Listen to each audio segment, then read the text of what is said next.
mo fọ̀rọ̀ mi lẹ́ni tí mo fẹ́ràn lọ́kàn mi.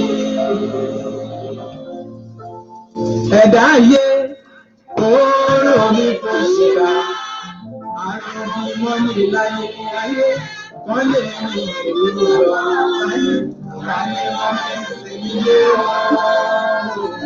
láyé wọ́n fẹ́ sí ilé.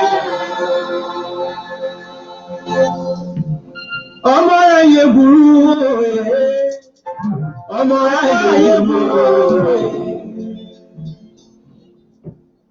ọmọ ayé burú mọ́ ọmọ ayé burú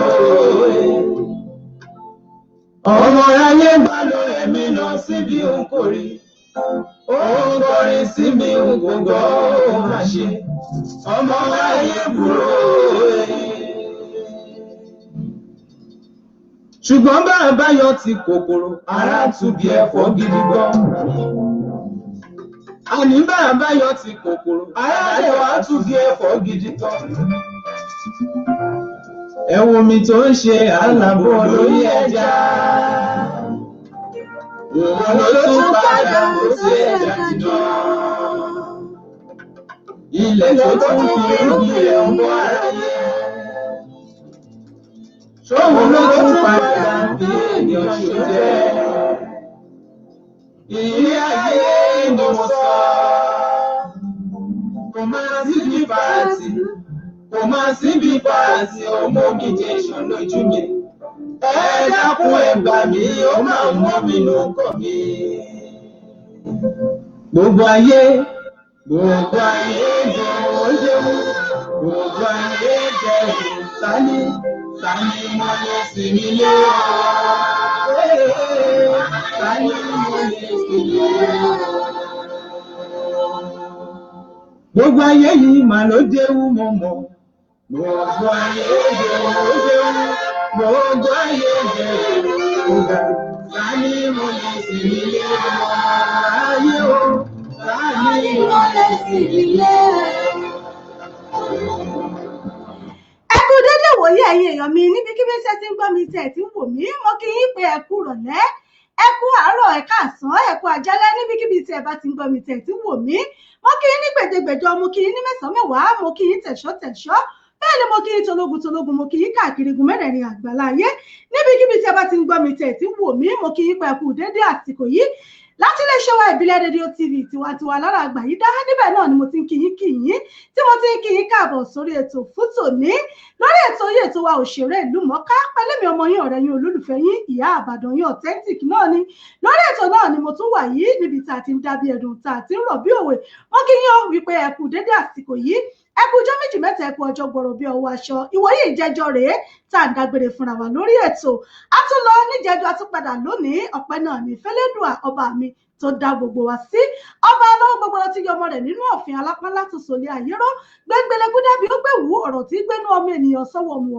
alágbádá iná bàbá mi aláwọ̀ tẹ́lẹ̀ oòrùn òyì mi ṣẹyìn àwọn òmò ṣe gbé ọba tó lànà tó lò ní ọba tó lọ lọba tó lọ́jọ́ gbogbo kìnìún ẹ̀yà Júdà ẹkùn ọkọ̀ Fáráò àkọ́bínú àwọn òkú ọlọ́run ọba mi ìbà rẹ̀ lónìí ọba tó ní wá ọba tó mọ̀ wá ọba tó mọ̀ wá ọba tó ti mọ̀ wá láti inú oyún ìyá wa wá ọba tó fohùn gbogbo kẹwàá tó fi kẹwàá tó fi gẹ̀ wá àdúpẹ́pẹ́ òkun lọ́wọ́ Elédùmarè fún oore ọ̀fẹ́ ńlá tuntun fún wa fún ẹ̀mí àti láti ti wà lókè ẹ̀pẹ̀ lónìí oore ọ̀fẹ́ àtàánú náà lárígbà lọ́wọ́ ọlọ́run ọba ibikíbi tí ẹ̀yin náà bá wà ẹ bá ń gbóṣùbà f'Elédùmarè ẹ bá yìn ẹ sọ wípé bàbá mi ṣeun ẹ sọ pé ọlọ́run ṣeun ẹ̀yin mùmínì àti mùmínà ẹ̀yin náà ṣe alihamudulilayi sọ ọlọ́run ọba ẹgbẹ́ ọlọ́run ọba tóbi níbikíbi tí ẹ bá wà lórí ètò yìí ètò wa òṣèré ìlú mọ̀ọ́ká níbẹ̀ náà la wà yìí láti iléeṣẹ́ wa ìbílẹ̀ rédíò TV tiwantiwa alára àgbàyídá náà rẹ tó fìdí kalẹ̀ sílùú London ní United Kingdom níbẹ̀ náà lẹ ti ń gbọ́ wa níbi tó ti ń dún tó ń dùn tí gbọ́ngbọ́n tó sì ń kán sí i mo ti kí káàbọ̀ sórí ètò fún tòní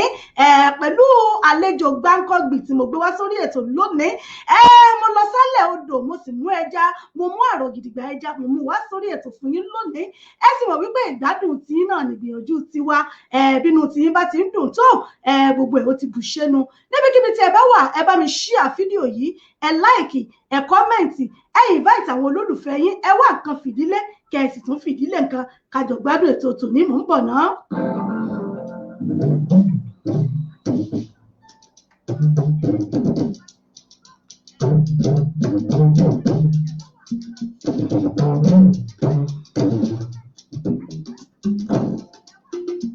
Olúwa mo fẹ́ rí ọ.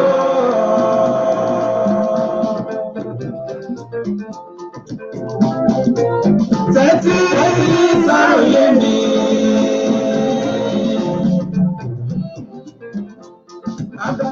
Èmi ti ń pé orúkọ rẹ̀.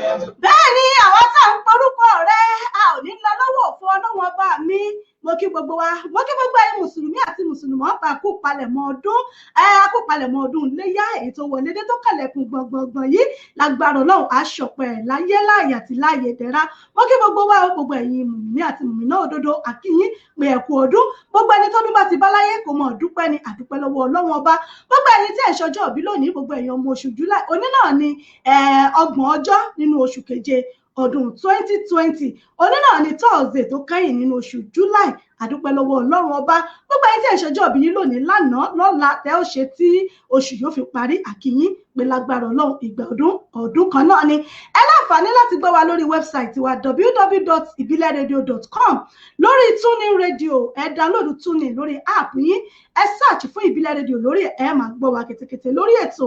Bákan náà lórí Facebook wa Ìbílẹ̀ Radio Tiwantiwa TV lórí Facebook profile wa, lórí page wa Ìbílẹ̀ Radio and Television Tiwantiwa UK. Ẹ máa gbọ́ mi, ẹ sì máa wò mí live and direct lórí ètò pẹ̀lú àlejò mi lórí ètò fún tòní.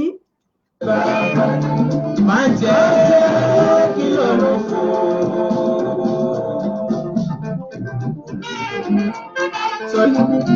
Ọ̀tá bá yọ̀bọ̀ mi. Wọ́n ṣọ́ mi lọ́sàn lóru. Wọ́n fẹ́ pa fìtílà tó ń fún mi. Gbàgbé Ọlọ́run mi.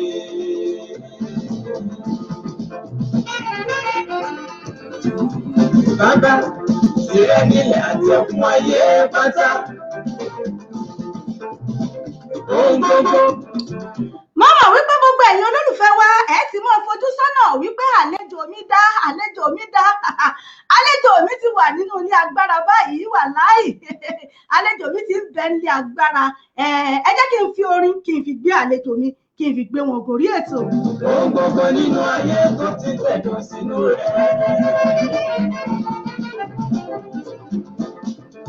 Ọlọ́run òkòrò ìjẹ́ ń bá ọ sọ̀rọ̀ lọ́gbọ̀n òun gbé tó dàṣẹ́. Èrò tó ta èrò mi níbi bàbá mi sọ́jú. Mo máa fomi jẹun bá ọ sọ̀rọ̀ lọ́gbọ̀n òun gbé tó dàṣẹ́. Alágbára èrò táyé lérò mi níbi bàbá mi sọ́jú. Bẹ́ẹ̀ ni gbogbo èrò tí ọ̀tá mi lè rò níbi lórí mi kọ́ lọ́wọ́ bó bá mi sọ dire, ẹ̀yin náà ò sọ ti yín níbikíbi tí ẹ bá wà, torí pé àpèmọ́ra ẹni báyìí náà là á pe tèmi dire. Wọ́n ní àkókò fẹnu sọ tiẹ̀ báyìí ó dónlé, ẹ̀yin náà fẹnu sọ ti yín báyìí kẹ́ ẹ pè mọ́ra ẹni, torí èyí retí ń bẹ́lẹ̀ èèyàn gbọ́dọ̀ jọ́ ọ̀nà èèyàn gbọ́dọ̀ mọ kóre mọ́ra ni.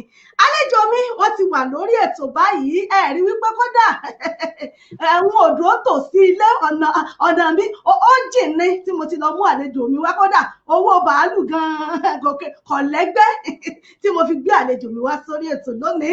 Ẹ wà kú dédé àsìkò yìí o bàbá mi, mo kí yín ẹ kú rìn dáadáa sórí ètò wa. Ètò yín òṣèré ìlú mọ̀ká náà ní láti lè ṣe wa Ìbílẹ̀ Radio TV Tiwantiwa nílùú UK. Ẹ bá kí gbogbo ará ilé àlejò mi. Ẹ ṣeun mà, mo kí gbogbo ẹ̀yin tí ẹ ń wò wá, gbogbo ẹ̀yin ará ilé pátápátá. Orúkọ mi ni Evangelist Ọlálékan Rẹ̀mílẹ́kún Amos, tí gbogbo ènìyàn mọ̀ sí ọmọ Dáfídì. Olúwa mo fẹ́ rí ọ. Ó dàbí wípé àgbọ̀ yín dáadáa díẹ̀, ẹ lè bá mi ṣe kí kinní yẹn ó lè gbóhùn sókè dáadáa díẹ̀ sí bàbá mi. Tẹ́tí sáròyé mi, àwa ti ń pè orúkọ ẹ̀ bàbá máa ń jẹ. Ó dàbí wípé yín dáadáa díẹ̀ ẹ lè bá mi ṣe kí kinní yẹn ó lè gbóhùn sókè dáadáa díẹ̀. Òye mi.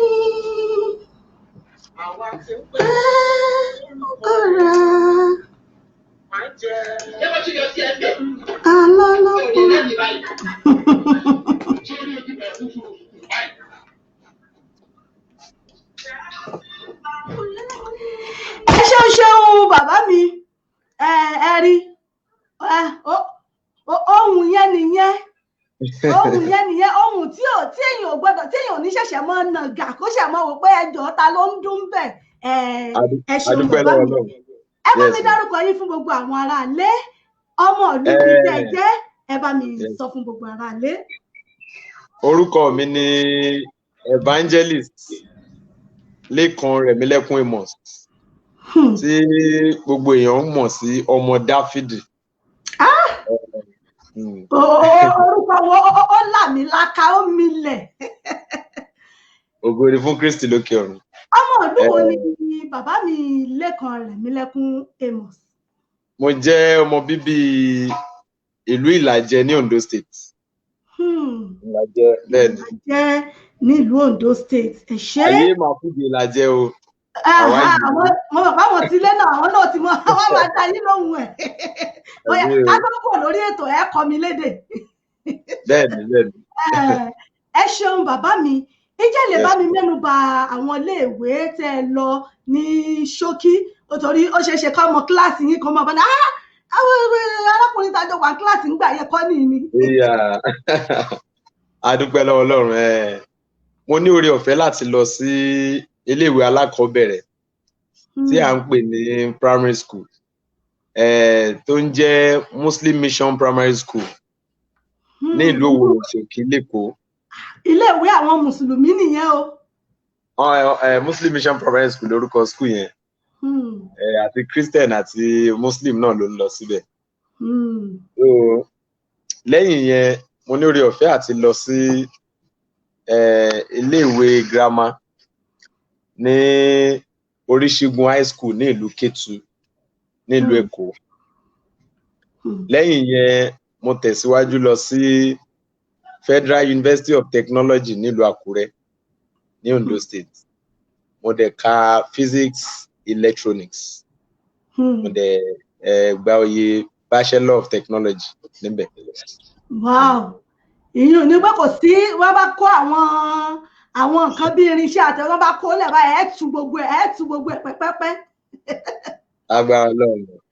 Àbí ẹ̀yin tẹ́ wá láti ìlú Ondo ní Ìkálẹ̀ àmọ́ tẹ́ kàwé nílùú Èkó ó yẹ ká pè yín gan ní Lagosian ni a sọ pé Lagosian gan lẹ́yìn gan fúnra yín. Bẹ́ẹ̀ni Lagosian ni o. Ẹ ṣeun bàbá mi.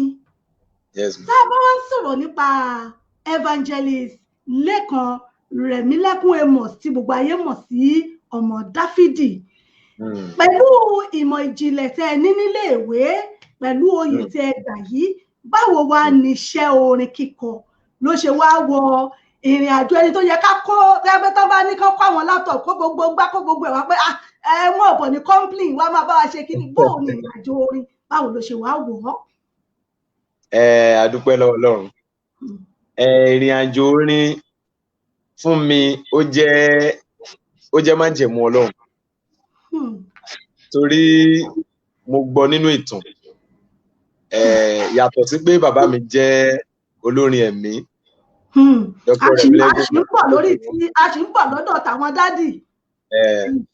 So ó jẹ́ ohun àsọtẹ́lẹ̀ tí Olúwa ti sọ pé nígbà tí ó bá yá o ọmọdé yìí o iṣẹ́ ìránṣẹ́ ló máa ṣe. So ó wù mí láti jẹ́ university lecturer. Mo dẹ̀ ń sáré ẹ̀ ní gbogbo ọ̀nà ṣùgbọ́n nígbà tí àkókò Ọlọ́run dé ohun tí Ọlọ́run sọ ó fi ara hàn ìyẹn ló jẹ́ kí n wà nínú iṣẹ́ ìrere orin àti pé bàbá mi kọrin kan ti pẹ́ wọ́n kọrin yẹn ní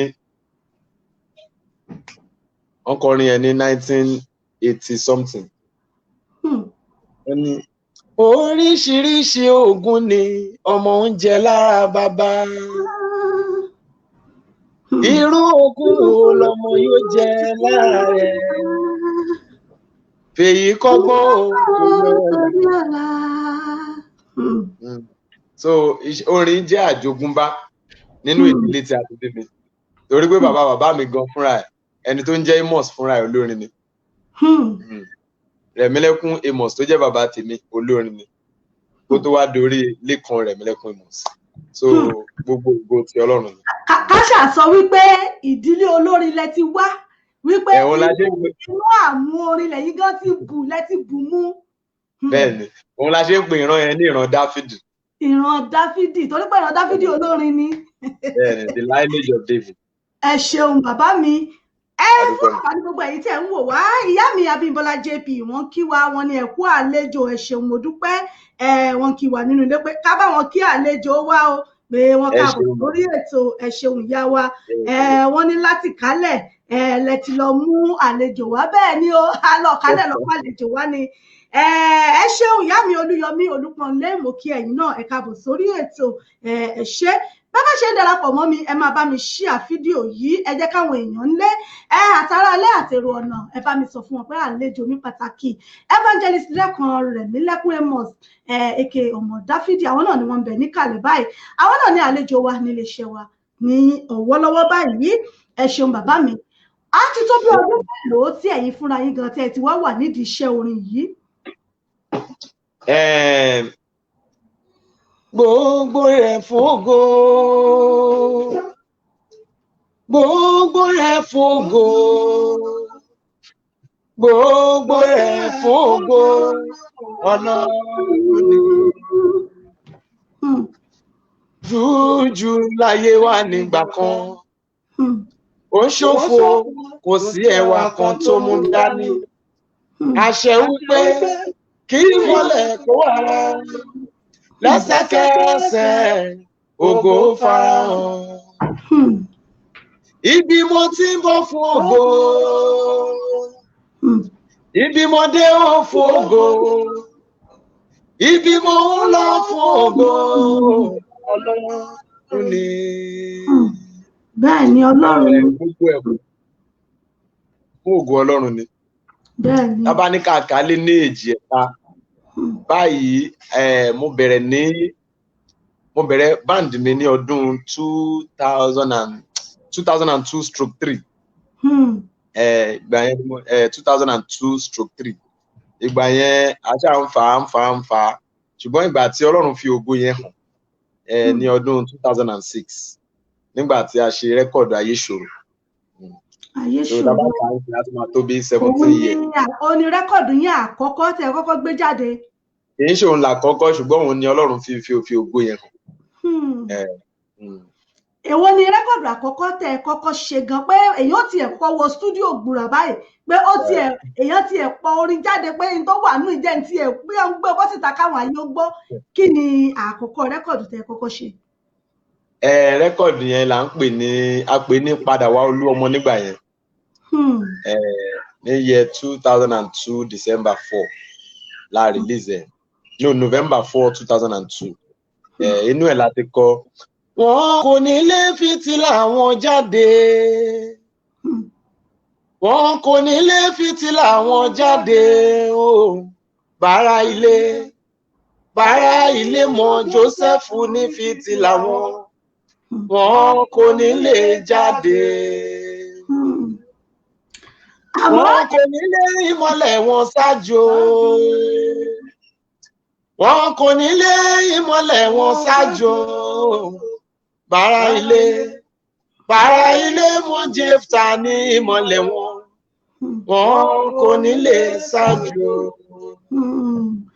Èwo gan-an ló wá gbé yín jáde tí gbogbo ayé fi mọ̀ wípé Lékan Rẹ̀mílẹ́kún leléyìí? Ìyẹn ni à ń pè ní Ayéṣòro. Ayéṣòro. Ayéṣòro yẹn a rìkọ́dù ẹ̀ ní July 2005. So I released ẹ̀ ní December 2005. Ayéṣòro yẹn ó ní a fi sọ̀rọ̀ bí bàbá mi ṣe rin ìrìn àjò tí ìrìn àjò yẹn tí a fi wá tí a fi rí ní gbogbo àwọn ìgbà yẹn. Ayéṣòro yẹn ló àdírẹ́sì ẹ̀. Ayéṣòro lẹ fi wọlé lẹ́ǹkan yẹn. Òun ló kọ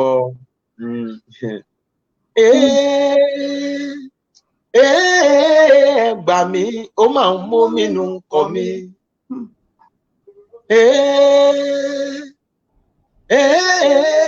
Gbà mí ó máa ń mú mi nù kàn mí. Mo fara tigi tí mo fẹ́ràn èso rẹ̀. Ìyàlẹ́nu ẹ̀jẹ̀ ń ṣàn lára mi. Gbogbo ara ló ní mi. Mo gbójú ògì kìkì ẹ̀gún níṣe o. Mo fọ̀rọ̀ mi lẹ́ni tí mo fẹ́ràn lọ́kàn mi. Oró mi fòṣìkà. Àròbí mọ́ni láyé kan lè mú ni kúrò lọ. Ta ni mo lè sinmi lé o? Ta ni mo lè sinmi lé o? Kò sẹ́ni téèyàn lè sinmi lé ilé ayé kọlọ́run ọba kó ṣàánú fún wa. Tá a bá wá ní ká pa gbogbo ẹ̀pọ̀ ó ti tó àwo mélòó tẹ́ ẹ ti ṣe báyìí? A ti máa kà bí a ti máa tó àwo 9 báyìí. Kódà ọ̀gá nìyá múnà. Ọdún méjì la máa fi ṣe àwo kọ̀ọ̀kan. Ọdún méjì la máa ń gbé àwo kọ̀ọ̀kan jáde. So a ti máa kà bí 9 báyìí. Ǹjẹ́ a rí èyí tó jẹ́ pé bóyá ẹ̀ ń pò lọ́wọ́lọ́wọ́ báyìí àbí èyí tó jẹ́ pé ó jẹ́ new album yín tó wà níta báyìí? A ní àwọn new album adẹ̀sí tún máa tún pò mí. Torí ohun tó wà nílẹ̀ yìí Olúwa ti bá wa sọ púpọ̀ ọ̀rọ̀ nípa ẹ̀. Ṣùgbọ́n lọ́wọ́lọ́wọ́ báyìí a sì ní májẹ̀mú tuntun nínú eléyìí tá a ti kọ́. Òun ní album yín tó wà níta báyìí. Bẹ́ẹ̀ni a dẹ̀ tún ní live Oore Ọ̀fẹ́ series 2. Àwọn méjèèjì ni ó wà lórí igbá báyìí. Táwọn èèyàn bá fẹ́ ra àwọn àwo yín yìí báwo ni wọ́n ṣe lè ríra pàápàá fáwọn tó wà lókè òkun bóyá tí wọ́n bá tiẹ̀ fẹ́ ra pé àwọn àwo yín yìí àwọn fẹ́ ní báwo ni wọ́n ṣe lè rí wọn rà? Yàtọ̀ sí pé wọ́n lè ríra ní àwọn record stores ní Nàìjíríà, àwọn original record stores. Wọ́n lè rí ní online, ó wà online. You can check Boomplayer for it. Ẹ lè check YouTube àti àwọn online store míì. So àwọn tó wà lókè òkun wọ́n á rí online. Àwọn tó wà bí náà wọ́n ń gba online, wọ́n ń ra online. So but wọ́n tún lè rí record stores. Wọ́n lè rí ní àwọn record stores anywhere. Ẹ ṣeun bàbá mi. Ẹ̀yin èèyàn wa lórí ètò náà la ṣì wà yìí pẹ̀lú àlejò mi Evangelist Lékan Rẹ̀mílẹ́kún Amos ọmọ Dáfídì. Àwọn náà ni wọ́n ń bẹ lórí ètò fún ìgbádùn yín náà lórí òṣèré ìlú mọ̀ọ́ká. Kó tó di pé màá máa tẹ̀síwájú lórí ọ̀rọ̀ ìrìn àjò orin yín, ǹjẹ́ tí ẹ lè bá wa sọ ṣókí díẹ̀ nípa ọ̀rọ̀ àwọn bàbá tẹ́ ẹ sọ nínú Ayé Ṣòro yìí? Ǹjẹ́ tí ẹ lè sọ díẹ̀ nípa ìrìn àjò wọn fún àwọn aráalé láti gbọ́? Torí pé èmi gan bẹ́ẹ̀ ṣe ń wò mí mo kàn wá láti Ìbàdàn ní o, Ìlàjẹ ni mí o. mo kàn jọ mọ Ìbàdàn ní o, Ìlàjẹ ni mí. Ìlàjẹ ni mí pé èmi náà láti ìgbà tí mo ti wà ní kékeré torí Kérúbù àti Sẹ́ráfù ni mí. Èmi náà ṣe gospel artist. Àwọn púpọ̀ nínú ìrìn àjò orin mi ó jẹ́ orin ẹ̀mí pàápàá Ìlàjẹ, kódà gbogbo fámìlì mi nígbà tá a wà nílé mi ò rò pé ábọ̀mù bàbá kan wà tá a ní nínú ilé wa. Mi ò bẹ́ẹ̀ kò sí tó fi jẹ́ pé kò sí èèyàn lè kọrin Rẹ̀mílẹ́kún Amos kó fi tú mi lójú o. Ìpínlẹ̀ yìí kì í mọ̀ láti ìbẹ̀rẹ̀ pẹ̀pẹ̀pẹ̀pẹ̀ kò sí. So mi dùn fún ìgbésí ayé bàbá pẹ̀lú àwọn orin wọn ní kíkọ. Àmọ́ fún àǹfààní àwọn tó jẹ́ olólùfẹ́ wọn tó jẹ́ wípé nígbà náà tó jẹ́ wípé gbogbo ariwo lọ lọ́tún ariwo lọ lósì láti ẹ̀ ti lè gbọ́ pé tó wọ́n lẹ́nu onípọ̀n láti ń gbọ́ pọ̀n bí bàbá ò tiẹ̀ lè sọ díẹ̀ fún a ti rí ẹ̀jẹ̀ wọn tó jẹ́ carbon copy bàbá tó jẹ́ wípé a ti ẹ̀ máa gbọ́ díẹ̀ nípa ìrìn àjò àtàwọn nǹkan tẹ́ ẹ sọ nínú Ayé Ṣòro yìí. Ẹ ṣé mà. Bàbá fúnra ẹ̀ ti kọrin tó sọ ọ̀pọ̀lọpọ̀ nínú ìrìn àjò ẹ̀ sílẹ̀. Wọ́n kọrin kan nígbà kan tó ti pẹ́. Ká tó bá ní rìnrìn àjò yẹ ká mẹ́ni tí a bá lọ. Apani wà nílé Apàlúwa lòdì. Ẹ̀wọ̀n ẹni bá rí o, ayé ṣòro. Ọ̀pọ̀ ti rìnrìn àjò ayé, òpin àjò kò dára. Wòlíì àgbà tán kékeré lọ́pẹ́, ilé ayé ń bì ṣọ́ra. Ọmọ mi, bó bá ráyé rìnrìn àjò, yé sá o. Nínú ayé ṣòro yẹn, a sọ ọ̀rọ̀ kan bẹ̀ pé ìyìn rere ló fa jù tọmọ Dáfídì olórin lọ. Aráyé gbèrò wọn mú, àlọ́ la rí ẹ̀mọ́ dẹ̀ra bọ́rẹ̀.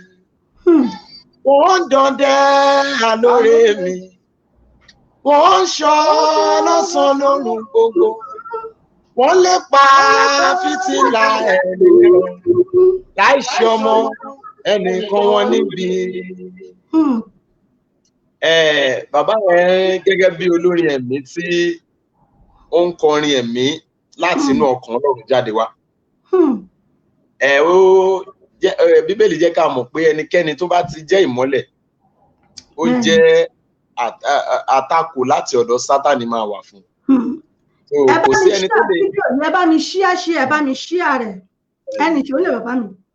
So a lè rí lè ṣe àlàyé yẹn pé báyìí ló ṣe jẹ́, torí kò sí ẹni tó rí lè mọ bó ṣe jẹ́ gangan. Ọ̀pọ̀lọpọ̀ ọ̀rọ̀ ló jáde ńgbà yẹn, bóyá ẹnìkan fi ṣògùn owó ni, bóyá ó kú sínú iná kan ní ọ̀nà Ifẹ̀ kíníkan, ṣùgbọ́n gbogbo ẹ̀ kò sí òótọ́ tí a lè rí dìmú ńbẹ̀. Ó jẹ́ ohun tí màá sọ lórí ẹ̀. Wọ́n lọ sí ìrìn àjò ìrere ni. Mo ń bọ̀, mo fẹ́ lọ mínísítà níbi kan báyìí ó tán. Láti gbà yẹn ó máa pé 20 years lọ́dún yìí báyìí tí ọ̀rọ̀ yẹn ṣẹlẹ̀. Ṣùgbọ́n láti clear the air on so many issues. Àwọn kan ní bóyá wòlíì ìjọ ẹ̀ ló fi ṣòwò, bóyá ẹnìkan ló gbé kíníkan. Gbogbo investigation tá a ṣe kò sí èyí tá a lè rí dìmú pé ó jẹ́ òótọ́ nínú àwọn ọ̀rọ̀ wọ̀nyẹn. So ó yé Ọlọ́run nìkan ló lè sọ pé bó ṣe rí. Ọlọ́run nìkan ló yé. Ṣùgbọ́n mo mọ̀ pé àti ó kú o àti ó wà láàyè, iṣẹ́ ẹ̀ ń fọhùn síbẹ̀. Bẹ́ẹ̀ni.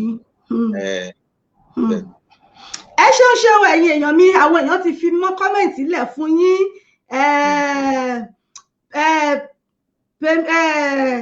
Pemsi Black Gold wọ́n ní #1 artist mi, ẹ káàbọ̀ sórí ètò.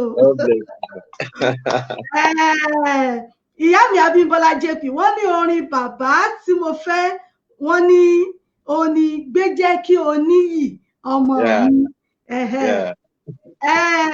Pemsi Black Gold dẹ̀ tún sọ wọ́n ní ọmọ Dáfídì, wọ́n ní please don't forget to give us more audio on a audio mark. Wọ́n ní bẹ́ẹ̀ ni àwọn màmá wa tún sọ wípé orin tí ẹ̀kọ́ lẹ́ẹ̀kan wọ́n ní ìrírí ayé pé ìrírí ayé nìyẹn ṣe. Bọ́láńlé Àkàndé wọ́n ní orin ẹ̀mí tí mo fẹ́ràn jùlọ ní ká tó bá ní rìnrìn àjò. Wọ́n ní orin ẹ̀mí táwọn fẹ́ nìyẹn, pé táwọn fẹ́ràn jù nínú ẹ̀ nìyẹn. Ẹ ṣeun gbogbo yín pátá náà ni mo kí pé ẹ ṣe bí ti àwọn bàbá bí kàfi sí ẹ̀gbẹ́ kan. Tá a bá wò púpọ̀ nínú orin tí àwọn bàbá ń kọ àti ọwọ́ tí ẹ̀yin náà tún mú nípa kíkọ orin yìí, a rí wípé púpọ̀ ń bẹ ó jẹ mọ́ ọ̀rọ̀ nú Bíbélì. Bẹ́ẹ̀ni. Bàbá ò lè kọrin kan nínú gbogbo àwo wọn. Wọ́n á fi wé ọ̀rọ̀ nú Bíbélì ló pọ̀ jù níbẹ̀. Bẹ́ẹ̀ni. Ìgbà tẹ́yìn náà bẹ̀rẹ̀ mo rí wípé àwọn bẹ́ẹ̀ náà wà nínú orin yín. Tó wá jẹ́ wípé tá a bá wá gbé orin ẹ̀mí pé tá a bá wá gbé sílẹ̀ báyìí, ẹ rí wípé púpọ̀ nínú àwọn gospel artist tá a ní tí wọ́n bá ń kọrin, bí kó jẹ́ wípé bóyá wọ́n kàn wo nǹkan tó kàn ń lọ láwùjọ, kọ́kàn fi compose àbí àṣà tó bá ń lọ níta àbí nǹkan kan, àbí kọ́kàn bí àdúrà kankan fi kọrin. Kí ló mú ìyàtọ̀ yìí wá láàárín orin tí bàbá ń kọ pẹ̀lú ẹ̀yin àti àwọn olórin ẹ̀mí yòókù tó fi rí bẹ́ẹ̀? Gbogbo bó ti dára kò ṣẹ̀yìn Ọlọ́run yìí. Gbogbo bó ti dára kò ṣẹ̀yìn Ọlọ́run mi. Àwẹ̀ tí mò ń gbà kọ́dọ̀ rẹ̀ làṣẹ ti wá. Kì í ṣe àwẹ̀ tàbí pé a mọ àdúrà gbàjọ ẹlòmíì. Bó ṣe ń dún kò ṣẹ̀yìn Ọlọ́run mi. Bíbélì sọ̀rọ̀ kan.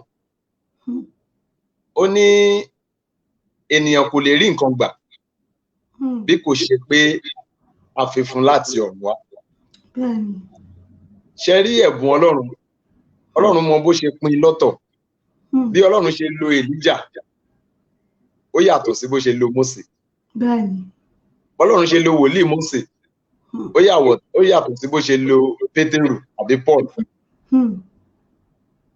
In fact, Bíbélì kọ sílẹ̀ fún wòlíì Jòhánù onítẹ̀bọmi John the Baptist pé bó ṣe jẹ́ wòlíì tó Jésù fọwọ́ sọ̀yà pé kò sí wòlíì tó ga ju wòlíì Jòhánù Baptist lọ. Ṣùgbọ́n Bíbélì sọ pé kò ṣe iṣẹ́ ìyanu ẹyọ kan ṣoṣo. Ìyẹn ni pé bókan tí ẹ jẹ́ wòlíì Ọlọ́run ò yọ̀ǹda iṣẹ́ ìyanu fún. So ẹlòmíì máa jẹ́ olórin ẹ̀mí tó jẹ́ pé ohun tí Ọlọ́run máa yọ̀ǹda fún wọn ni praises, orin ìyìn nìkan náà máa ń kọ. Tẹ́ bá gbọ́ orin wọn láti album number 1 sí album 30 náà máa ṣe ẹ́ rí pé ìyìn ni. Kì í ṣe pé Ọlọ́run ò lò wọ́n, kì í ṣe pé wọn ò lè ronú, ṣùgbọ́n bí Ọlọ́run ṣe lò wọ́n nìyẹn. Ṣùgbọ́n ní ti oore ọ̀fẹ́ tí àwa rí gbà, tí èmi rí gbà, tí bàbá dẹ̀ rí gbà, òun ni wípé Ọlọ́run kan yà wá sọ́tọ̀ gẹ́gẹ́ bí oníwàásù fún àgbáyé ni. Gẹ́gẹ́ bí ajínrere ní ìwàásù fáwọn èèyàn ni. Bẹ́ẹ̀ ni, torí èmi báyìí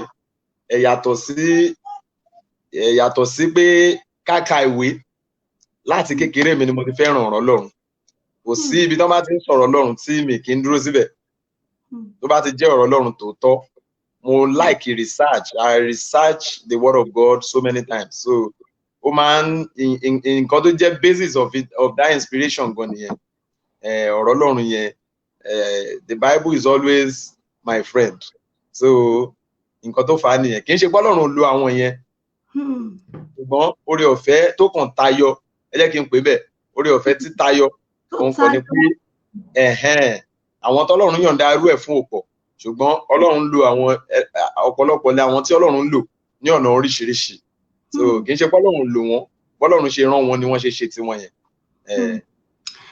Nínú àwọn àwo orin yín tí mo ti gbọ́ tó ẹ ti ṣe jáde, nínú àwọn orin yìí tí ẹ bá ti kọ́ débì kan, nínú àwọn àwo tí bàbá ti ṣe, mo máa rí i pé ẹ máa fi sí àárín ẹ̀ kó ló di pé ẹ tún tẹ̀síwájú nínú èyí tẹ̀yìn kọ fúnra yín. Pàápàá ìyàtọ̀ tó tún wá wà ńbẹ̀ ni wípé bàbá nígbà tí àwo tí àwọn bàbá ṣe, wọ́n ṣe ní ká sọ wípé wọ́n ṣe ní raw, pé bóyá àwọn ìlú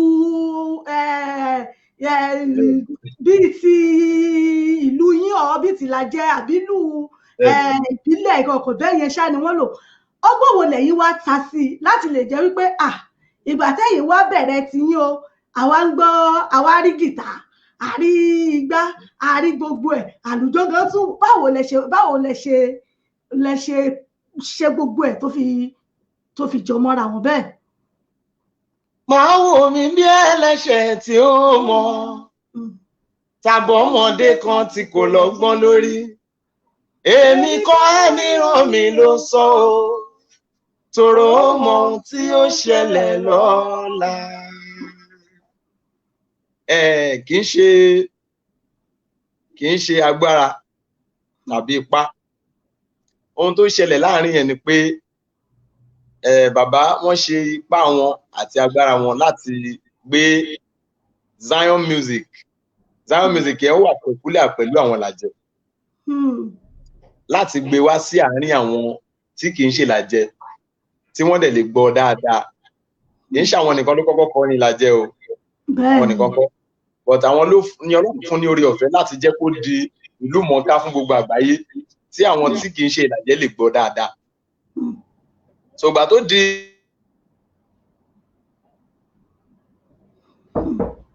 Kíní yẹn ti freeze. wọ́n kọ́kọ́ bẹ̀rẹ̀ pẹ̀lú àwọn ìlàjẹ. So gbà tó di level kan wọ́n gbé gángan wọ̀, gbà tó di level kan wọ́n gbé keyboard wọ̀, ṣùgbọ́n kò tí ì wá dàbí ti òde òní. Ṣùgbọ́n nígbà táwa bẹ̀rẹ̀ gẹ́gẹ́ bí ẹni tọ́lọ́run fún ní oore ọ̀fẹ́ láti kàwé ládẹ̀ tó ti jáde, làwa ṣe gbé sí ọ̀nà ìgbàlódé. Ọlọ́run dẹ̀ fún wa lórí ọ̀fẹ́. Ọmọ táyé bá bí láyé ń mo ṣe lè pọ̀. pè ní Yorùbá, God gave us the grace of acceptance láti jẹ́ kí àwọn èèyàn tẹ́wọ́ gbà pé ohun tí ìránṣẹ́ yìí ṣe yóò jẹ́ ohun tí ó wúyàn lórí. Ṣé mo a lè fi guitar sí, a lè fi Hawaiian guitar sí, a lè fi instrumentation sí, ó jẹ́ ohun tá a lè present ní anywhere in the world because ó wà danceable. Nǹkan tó dẹ̀ wà ní ẹ̀yìn ẹ̀ ni pé bí ó ṣe ní àlùjọ tó ni message yẹn pọ̀ sí. So o lè máa gbọ́ message yẹn kó má lè jó sí. Wàá máa gbọ́ message yẹn, a máa sink sí ẹ lára, wàá dẹ̀ tún máa jó sí. So Ọlọ́run fún wa lórí ọ̀fẹ́ yẹn. It's because of this torí pé àwa jẹ́ ọmọ òde òní. Ẹ ká fi ṣe ọmọ táyé bí láyé ń pọ̀. Ẹ jẹ́ ká lò ní ìgbà àti òde òní. Ọlọ́run dẹ̀ ti fún wa lórí ọ̀fẹ́ láti jẹ́ kó di ìtẹ́wọ́gbà fún gbogbo àgbáyé. Ẹ ṣeun. Bàbá mi Reverend Ebenezer Ọ̀tá Ìbáyọ̀mí, mo kí yín. Pretty Ronke, mo kí yín. Káàbọ̀ sórí ètò. Ẹ ṣé bẹ́ ṣe ń darapọ̀ mọ́ wa yẹn, ẹ máa bá mi ṣe. Mi ò gbọ́ yín dáadáa mà. Ṣé ẹ ń gbọ́ mi báyìí? Mo ń gbọ́, ó ti reduce, mi ò gbọ́ yín dáadáa. Volume yẹn ti lọlẹ̀. Báyìí kọ́ ṣe ẹ ń gbọ́ mi dáadáa báyìí?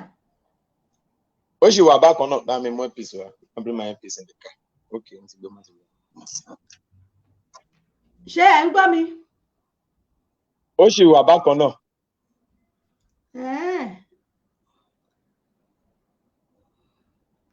Ẹ ṣé bàbá mi Reverend Ebenezer, wọ́n ní mo gbádùn ètò, ẹ ṣé gan ni, ẹ ṣé àdúpẹ́. Ṣé ẹ ń gbọ́ mi? Ẹ tún gbọ́ mi dáadáa báyìí? Mo ń gbọ́ yín díẹ̀díẹ̀. Bóyá látọ̀dọ̀ yín ni, bóyá kẹ ẹ yẹ volume yín wò nù. Ẹ yẹ volume yín wò. Ẹ ṣeun Ọláwálé Ajélowó, ẹ ṣé mo dúpẹ́. Wọ́n ní àwa ayẹyẹ o, bóyá èdè ìlú yín náà fi sọ yẹn. Bóyá èdè ìlú yín ni wọ́n fi sọ yẹn. Ẹ ṣé gan ni Ọláwálé Ajélowó, ẹ ṣé. Ṣé ẹ ti ń gbọ́ mi báyìí? Mo ti ń gbọ́ yín bẹ́ẹ̀ ni mà. Àwa dẹ̀ ń gbọ́ yín dáadáa. Bàbá mi Reverend Ebenezer, wọ́n ní this young man of God is highly anointed. Mọ́ òróró látòkè. Àmín Jésù. Thank you. Wọ́n fi gbà nídìí. Wọ́n ní mọ́ òróró látòkè wá o.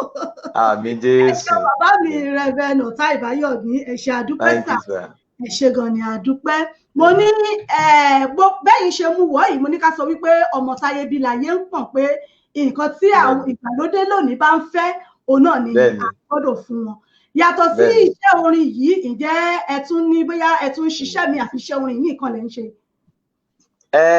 Mo ní àǹfààní láti ṣe iṣẹ́ mi, ṣùgbọ́n Ọlọ́run tó fún mi láǹfààní náà. Torí Ọlọ́run fún mi ní oore ọ̀fẹ́ láti wà blessed in so many ways. Ìgbà míì mo lè kọ message tí àwọn èèyàn dẹ̀ máa wà blessed.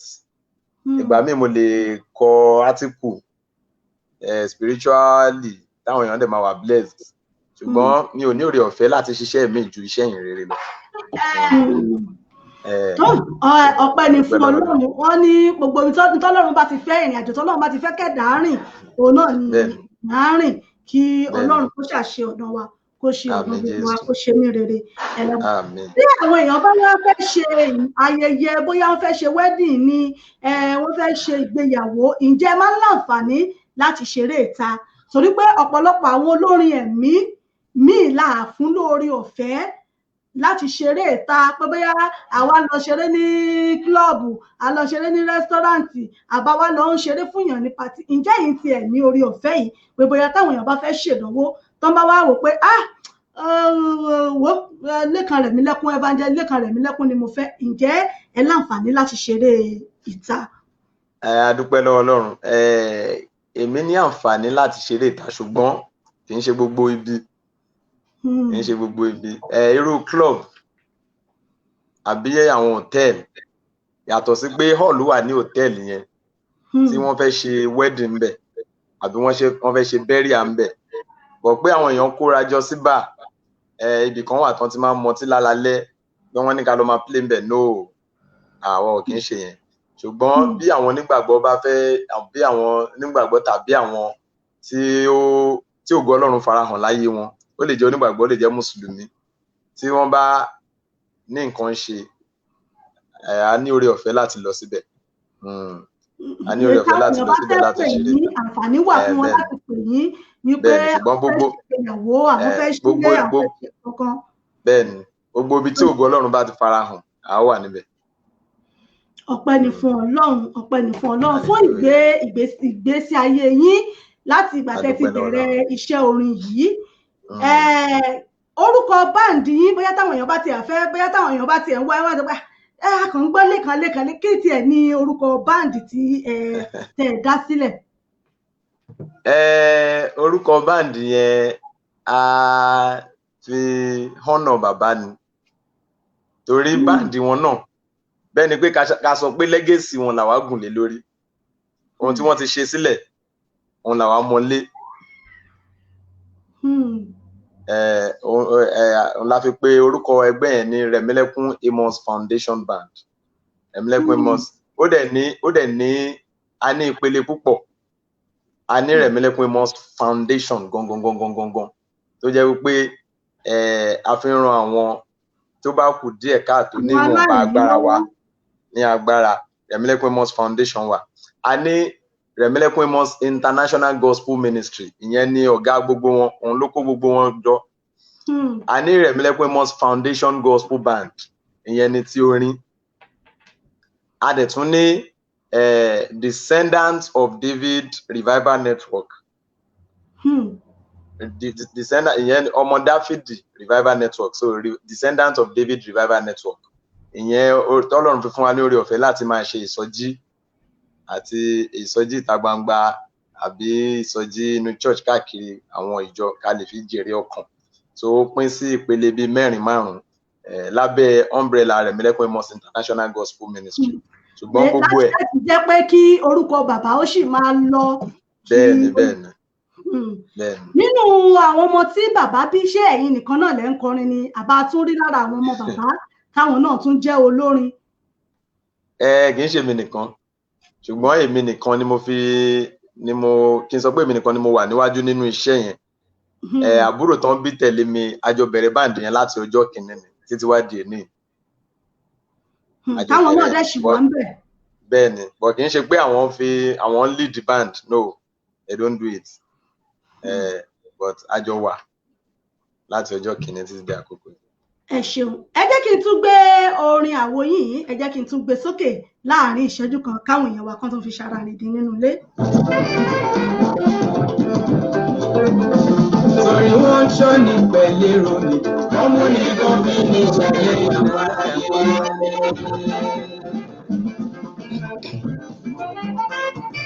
ọ̀tá ń ṣọ́ ní pẹ̀lẹ́rò ni, wọ́n mú ní kọ́bí ní ìṣẹ̀lẹ̀ àfárá yìí.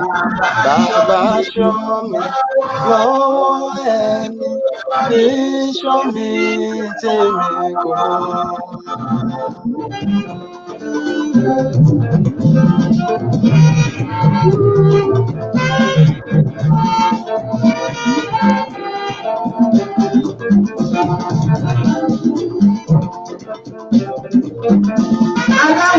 Ẹ ṣeun fún mi Adéyẹmọ, mo kí yín Frank Dada, mo rí yín lórí ètò. Frank Dada lára àwọn olórin wa nílùú UK níbí náà ni. Àwọn tí ìjọ màmá mi Reverend Mother Esther Ajayi ti ìjọ LOC, ara wọn náà wọ́n wà lórí ètò, olórin làwọn náà ní ìlú UK yìí. Àdúpẹ́ lọ́wọ́ Ọlọ́run. Ìjọ ní àwọn tí ẹjọ́ jẹ́ akẹgbẹ́ nígbà náà, bóyá nígbà tẹ́yìn náà bẹ̀rẹ̀ orin yẹn, nígbà tẹ́yìn náà bẹ̀rẹ̀ orin nígbà náà, ǹjẹ́ láwọn akẹgbẹ́ tó jẹ́ pé bóyá ẹjọ́ ń dìde ńgbà náà tó jẹ́ pé bóyá àwọn náà ṣì wà nídìí orin kíkọ ní ìsìn tó yẹ pé ẹkàn tiẹ̀ lè wá lágbẹ́já wọn tiẹ̀ ló ń mínísítà orí á jẹ́ kí n tiẹ̀ lọ bá èèyàn mi náà jẹ́ ǹjẹ́ tiẹ̀ ní tí ẹ jẹ́ pé ẹjọ́ ń wòra yín. Wọ́n pọ̀ o àwọn olórin ẹ̀mí tí ó dìde ní àkókò yẹn wọ́n pọ̀ gan-an àwọn tí ayé ti mọ̀ àti àwọn tó dẹ̀ ṣe ń dìde bọ̀ wọ́n pọ̀. Mo rántí nígbà yẹn pé Evangelist Dare Melody ó ṣáájú wa bẹ̀rẹ̀ díẹ̀ ṣùgbọ́n táìmù yẹn náà ni bóyá bí 2001 àbí nǹkan kan bẹ́ẹ̀ yẹn so àwọn tó wà tán wọ́n pọ̀ oríṣiríṣi làwọn èèyàn àwọn Adégbòdù twins àwọn ti wà tẹ́lẹ̀ wọ́n ti wà tán ti wà ṣùgbọ́n nígbà yẹn náà Ọlọ́run fa wọn sókè dáadáa Adégbòdù twins àti àwọn bẹ́ẹ̀ lọ àti àwọn tí àjọ wà tí wọ́n ti ẹ̀ mọ̀ nígbà yẹn náà tó yẹ pé àwọn náà wọ́n ti ń dìde wọ́n pọ̀ a ṣáà dúpẹ́ lọ́wọ́ Ọlọ́run pé láti ọdún yẹn títí di àkókò yìí a fi ẹnikẹ́ni pè tán ó ti ṣe rí kò tún lè ṣe mọ́ ògo ni fún Ọlọ́run. Ọpẹ́ ni fún Ọlọ́run. Ẹ ṣeun ìyá mi Níkìlà tí mo kí yín Abọ́sẹ̀dé Ọládòkun mo kí ẹ̀yin náà yàtọ̀ sí pé ẹ wá láti ilé olórin tó jẹ́ wípé ká sọ wípé Rẹ̀mílẹ́kún rèé Amos rèé tó jẹ́ tó parapọ̀ tó di ìdílé kan ká sọ wípé ẹ wá láti ilé orin tó jẹ́ pé ibẹ̀ gan ni àwọn orin sọ̀kalẹ̀ sí ẹ̀yin fúnra yín gan tá lẹ́yìn fúnra yín gan ń wò gẹ́gẹ́ bí àwòkọ́ṣe nínú iṣẹ́ orin yìí pé nínú orin tàbí tẹ̀yin fúnra yín máa ń wò pé mo nífẹ̀ẹ́ sí ẹni yóò wù mí kí n tó ẹni kí n tún jù bẹ́ẹ̀ lọ. Ògo ni fún Kristi lókè ọ̀run. Àwọn tí mi ní fẹ́ pè wọ́n ní a lè pín sọ́nà méjì mentor role model ọ̀nà méjì ni ṣùgbọ́n méjèèjì náà ká kàn ṣáà papọ̀ sójú kan láti ìgbà tí mo ti kéré ni mo ti máa ń wo bàbá Ebenezer Obey pé irú ọgbọ́n tí Ọlọ́run jogún fún ẹni ńlá yìí báwo ló ṣe máa ń ronú kọrin mo like King Sunny Adé so much but bàbá Ebenezer Obey in particular mo máa wò pé ó ní ìjìnlẹ̀ kan tó wà nínú ọ̀rọ̀ ẹ̀ tó yẹ pé tó bá sọ̀rọ̀ téèyàn bá ń rìn ní ọdún 10 wàá máa rántí orin tó ti kọ yẹn nínú àwọn ìṣẹ̀lẹ̀ yàtọ̀ sí bàbá mi o yàtọ̀ sí Rẹ̀mílẹ́kún Amos àti àwọn olórin ẹ̀mí so mo fẹ́ràn orin bàbá Ebenezer Obey gan-an so ó jẹ́ ẹni tí mo máa ń fi ògo ẹ̀ tí mo máa ń gbàdúrà pé Ọlọ́run bá lè ṣe bàbá ẹ̀ ní ẹni tí ó ṣe láti ọjọ́ kan títí wá di àkókò yìí at least bóyá bí a ti wọ bí 78 báyìí tí ó dẹ̀ ṣe tí ó dẹ̀ bàjẹ́ lọ́wọ́ ẹ̀. Bàbá dẹ̀ sì tún mú microphone báyìí voice yẹn sì tún máa jáde. So voice yẹn sì wà ń bẹ̀ the message is still there wọ́n dẹ̀ lo ayé wọn ní ọ̀nà Ọlọ́run. Mo like King Sunny Adé náà àti pé mo tún wá fẹ́ràn bàbá àrà gan-an ṣùgbọ́n ó dùn mí pé Ọlọ́run ò jẹ́ kí àsìkò yẹn ju bẹ́ẹ̀ lọ torí anybody tó bá ti ń kọrin ìjìnlẹ̀ tó ti ní í ṣe pẹ̀lú ọ̀rọ̀ Ọlọ́run tó jinlẹ̀ tó ti ní í ṣe pẹ̀lú kó máa tọ́ ọ̀nà èèyàn sí ọ̀nà Ọlọ́run ó máa ń jẹ́ àwọn tí mo máa ń fẹ́ràn láti máa gbọ́ orin wọn. We have so many others too ṣùgbọ́n bàbá Ebenezer Obey ó jẹ́ ẹnìkan tí mo fẹ́ràn bí Ọlọ́run ṣe lò wọ́n Ọlọ́run dẹ̀ gbé wọn dé ipò tán dé yẹn Ọlọ́run gbé àwa náà jù bẹ́ẹ̀ lọ. Àmín àmín. Láti ìgbà tẹ́ ti bẹ̀rẹ̀ iṣẹ́ orin yìí ǹjẹ́ ẹ rí ìpèníjà kankan tó jẹ́ pé bóyá ẹ̀kan tí ẹ ti wò pé ó dà pé máa gbéṣẹ́ orin yìí lẹ̀ jẹ́ ẹbí mo kàwé mo ṣáà ní nǹkan kan tí mo kọ́ níléèwé bí ẹ lọ́ máa fi iṣẹ́ àti ọjọ́ tínú yín dùn jù nídìí iṣẹ́ orin yìí. A dúpẹ́ lọ́wọ́ Ọlọ́run mo máa ń like àti máa fi àwọn orin dáhùn àwọn ọ̀pọ̀lọpọ̀ àwọn ìbéèrè wọ̀nyí torí Olúwa ti mú wa sọ àwọn ọ̀rọ̀ tó jọ mọ́ bẹ́ẹ̀ nínú orin. Olúwa mú mi kọrin kan ní inú ábọ̀mù Ìfaradà ní year 2014 yeah 2014 pé nígbà mìíràn ìyà ń jọmọba bẹ́ẹ̀ ni pé kò jẹ́ nǹkan kan. Nígbà mìíràn ìyà ń jọmọba bẹ́ẹ̀ ni pé kò jẹ́ nǹkan kan. Rántí irúgbìn wípé a ó gbìn kó tó sèso.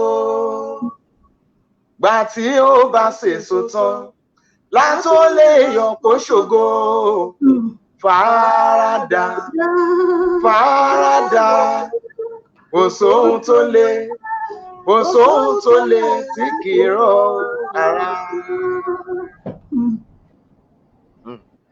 Ìlàkọjá rẹ gbogbo lolú ọ̀run rí o, kò dá ọ sí torí ìyà, kò gbàgbé rẹ bí ṣòro ti mú ọrùn rọ̀jò. Ọjọ́ lé nígbà mìíràn o, gbogbo ẹ̀kọ́ lógun ilé. Fàràdà fàràdà kò sóhun tó le kò sóhun tó le tí kì í rọ ara. Orin yẹn sọ pé ní ìgbà mìíràn ìyà máa jọmọba bẹ́ẹ̀ ni pé kò jẹ́ nǹkan. Rántí irúgbìn wípé a máa gbìn kó tó so. Bẹ́ẹ̀ni. Láàárín àkókò tí a gbìn àti àkókò tí ó máa fi so yẹn, ọ̀pọ̀lọpọ̀ ohun ló ń ṣẹlẹ̀. Bẹ́ẹ̀ni. Tí irúgbìn yẹn bá tẹnu bọ̀rọ̀ tó bá sọ, ẹ wò pé ohun ojú rí láyé ẹnu kò lè sọ. Ọba tó yí ìpín Jábésì padà sí rere, ìyà mi ti tó láyé. Bàbá màmá jẹ́ ìjìyà yìí pé o. So ó pọ̀, àwọn ìdojúkọ pọ̀, ṣùgbọ́n bó ti hùn kó pọ̀ tó, kò wá sí ọjọ́ kan tí mo fi rò pé Olúwa mi ò ṣiṣẹ́ ìmọ̀ tí mo fẹ́ padà. Torí ọ̀rọ̀ Ọlọ́run nínú ọkàn mi ó dàbí wóró mustadi tó ti so, tó ti di igi àjàrà, tó ti di igi ńlá tí gbogbo àwọn ènìyàn wá ń jẹ nínú èso ẹ̀ ni. So kò sígbà tí mo ti rò padà sẹ́yìn rí. Mo kàn ṣáà máa ń mọ̀ pé Ọlọ́run tó ṣẹ́gun tàná ó wà láàyè, ó sì máa tún ṣẹ́gun ìyẹn náà, á dẹ̀ mú wa tẹ̀síwájú. Nínú ọjọ́ tí inú mi dùn jù, a lè sọ pé ijọ́ kan ṣoṣo báyìí, ṣùgbọ́n gbogbo ìgbà tí mo bá ti gbọ́ pé evangelist ọpẹ́lọpẹ́ orin yín, mi ìbá ti para mi. Ọpẹ́lọpẹ́ orin yín, nínú ìṣòro tí mo wà, orin yẹn gbà tí mo bẹ̀rẹ̀ sí ń gbọ́, òun lọ́lọ́run lò fún mi láti ṣẹ́gun. Àbí mi ì mọ Ọlọ́run tẹ́lẹ̀ rí, ṣùgbọ́n láti ìgbà tí mo ti bẹ̀rẹ̀ sí ń gbọ́ orin yín, òun ni mo ti bẹ̀rẹ̀ sí ní mọ Ọlọ́run, because orin yẹn máa ń jẹ́ kí n máa rìn ní ìlànà Ọlọ́run. So gbogbo ìgbà tí bá ti ń gbọ́rú àwọn ọ̀rọ̀ bẹ́ẹ̀ yẹn, ó máa ń jẹ́ kí inú mi máa ń dùn yàtọ̀ pé bí àti ẹ̀ tí ì dé ibi tí a rò pé a fẹ́ dé nínú ọkàn wa, ṣùgbọ́n pé Ọlọ́run ti pàṣẹ ọ̀rọ̀ tí a sọ àbí orin tí a kọ, ó ń gba àwọn ènìyàn là, ó máa ń jẹ́ ohun tó máa ń wú mi lórí gan. Àti pé ìgbà kan tí ọjọ́ tí mo kọ́kọ́ rí ara mi ní orí National TV pé àṣé ìlérí yìí náà máa dìmú ṣẹ. Inú mi dùn gan. Kẹ́rẹ́kẹ́rẹ́ ó kọ́ mi o, kẹ́rẹ́kẹ́rẹ́ ó kọ́ mi o.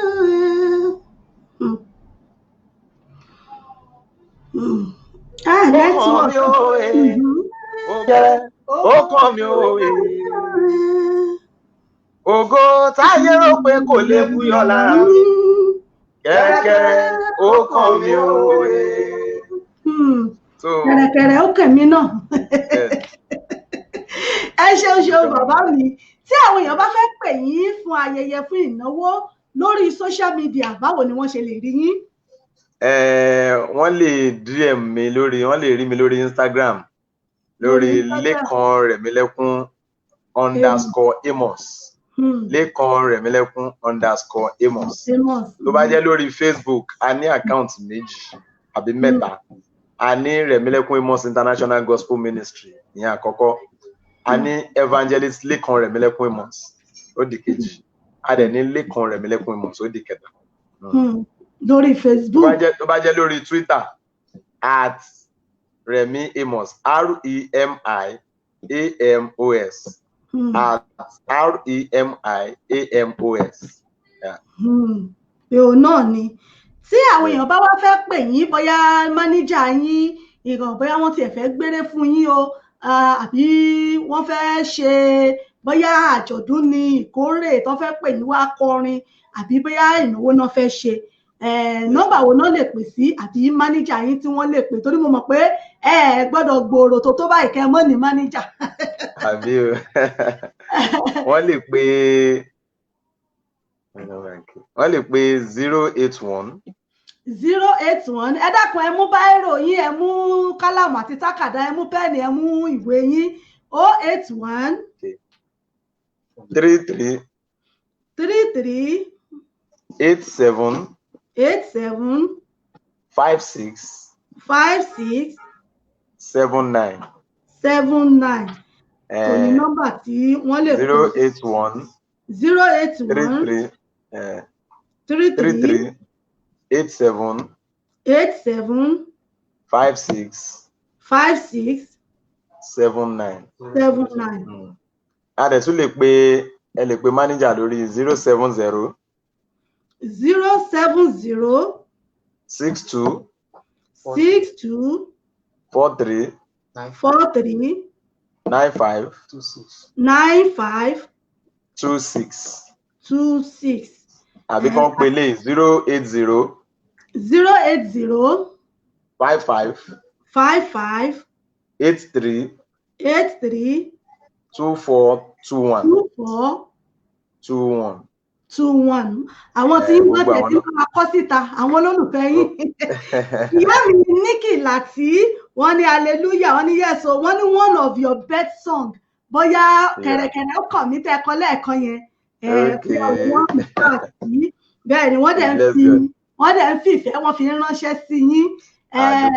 Láàárín èmi àti yín evangelist mi láàárín èmi àti yín lélẹ́yìí kò sẹ́ni kankan tó lè tó wa èmi àti yín ni tá a bá ní ká wò ẹ fẹ́ràn obìnrin o.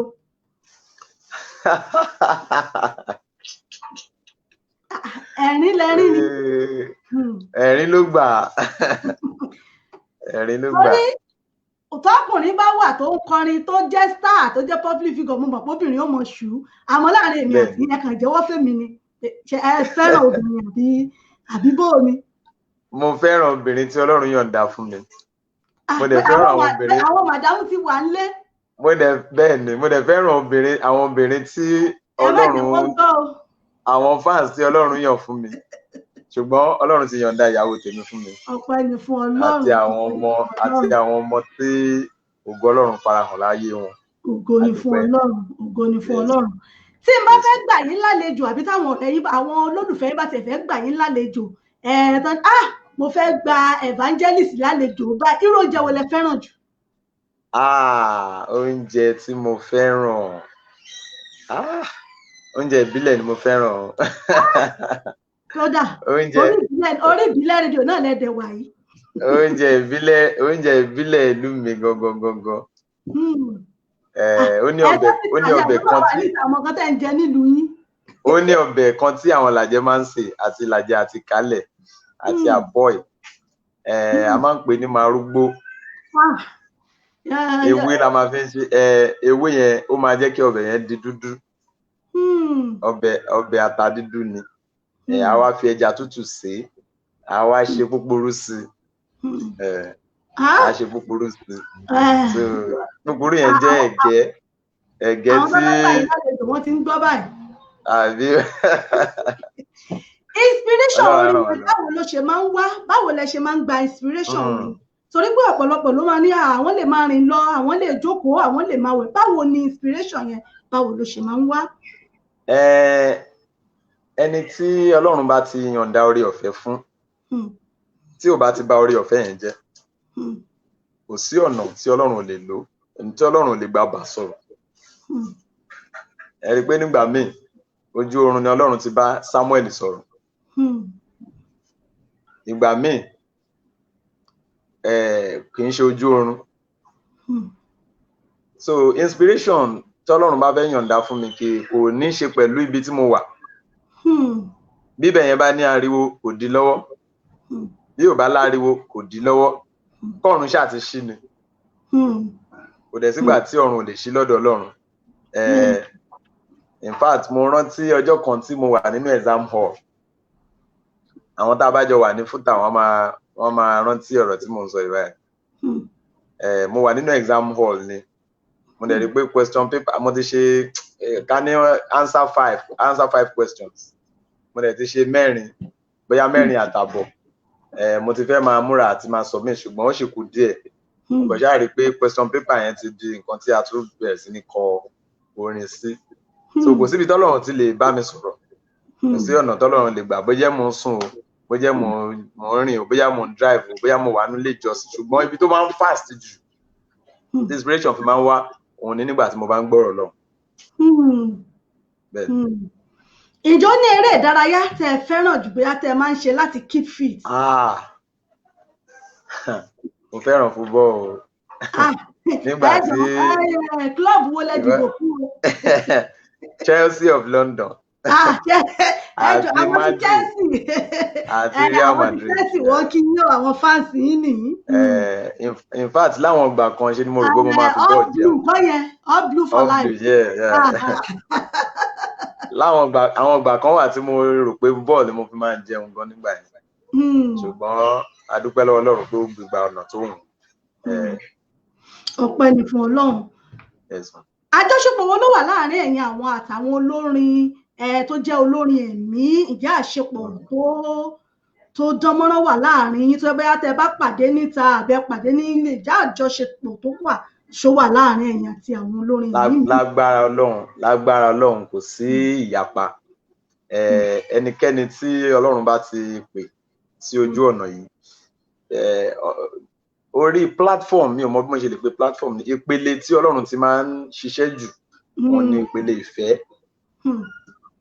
Níbi tí ìfẹ́ bá ti wà, iṣẹ́ ìránṣẹ́ a máa sáré síwájú. So àwọn olórin ẹ̀mí ọ̀pọ̀lọpọ̀ ní gbogbo wọn. In fact má bẹ̀rẹ̀ sí ń ka àwọn olórin ẹ̀mí tó jẹ́ number 1 fan mi. Àwọn èèyàn nígbàgbọ́. Ẹlòmíà kan sọ pé mi ò kàn mọ bí kàn máa intoxicate mi ṣá jẹ́ mọ̀. Mo yẹ fẹ́ràn orin mi lèmi náà fẹ́ràn orin wọn. So a ní ìrẹ́pọ̀ tó dáa gan. Ṣé àǹtí Tọ́gbàlàbí ni, ṣé àwọn Adégbójú ni, ṣé Láńrè Tẹríba ni, ṣé Ṣẹ́wọ̀lẹ̀ Jésù ni, ṣé Esther Gbẹ́kẹ̀lé ni, àti Dáre Melody, àwọn ọ̀rẹ́ mi dáadáa làwọn wọ̀nyẹn. Omijé Ojú mi, àwọn yẹn number 1 fan, Aduke Gold and the rest of them. So we are very very close. Ọpẹ́ ni fún Ọlọ́run. Kí n tó yọ̀ǹda yín lórí ètò, ẹ jẹ́ kí n sáré wò bóyá àwọn olólùfẹ́ yín lè fẹ́ pè láti kí yín ká gba bí ìpè kan sí méjì kí n tó máa yọ̀ǹda yín. Ojú òpó wa ó ti wà ní ṣíṣí fún ẹ̀yin tí ẹ bá fẹ́ pè wọlé. Fún àwa tá a wà ní UK, a lè pè sórí 07424 72 fún àwa tá a wà ní UK, a lè pè sórí 07438 002106 07438 002106. Fún àwa tá a wà ní Nàìjíríà, tá a wà ní Europe, a lè pè sórí WhatsApp wa lórí +44 74 24 728 743 +44 74 24 728 743. Ó ní a lè pè sí fún àwa tá a wà ní Nàìjíríà tàbí ní Europe láàárín ìṣẹ́jú 5 kí n tó máa yọ̀ǹda àlejò mi tá a bá rí ẹni tí ó fẹ́ pè. Àmọ̀ràn wo lẹ ní fún àwọn olórin tó ń bọ̀ lẹ́yìn, àwọn ọ̀dọ́ táwọn náà ń gbégbá orin, torí pé lómi àwò pé tó ń bá ti ṣàwo kan méjì bá yẹ kó náà blow ní pé Dangote ò sáà lórí méjì. Jẹ́ wípé ọ̀pọ̀lọpọ̀ á máa lépa ẹ̀ pé ó yẹ kán ti mọ̀ mí, ó yẹ kán ti mọ̀ mí. Ẹlòmíì á tẹ̀sí wò pé òun ṣàwo kìíní kejì wọn mọ̀ òun kí ló wá dé nǹkan. Àmọ̀ràn wo lẹ ní fún àwọn ọ̀dọ́ tó ń bọ̀ lẹ́yìn táwọn náà jẹ́ olórin ẹ̀mí? Ẹ ṣé mà, àmọ̀ràn mi máa pín sọ́nà méjì. Àkọ́kọ́ ni pé kí àwọn olórin ẹ̀mí kí wọ́n kọ́kọ́ mọ ìyàtọ̀ tó wà nínú ẹ̀bùn àti ìpè. Bí èèyàn lè ní ẹ̀bùn orin ṣùgbọ́n k'Ọlọ́run má pè é. ó lè lóhùn dídùn á lóhùn dídùn á dẹ̀ máa kọrin, ó lè kọrin Mr. A mọ́ Mr. B kó join ẹ̀ kó di ti sí ṣẹ́mọ̀ á máa make it good. Ṣùgbọ́n àwọn kan wà tó jẹ́ pé Ọlọ́run pè wọ́n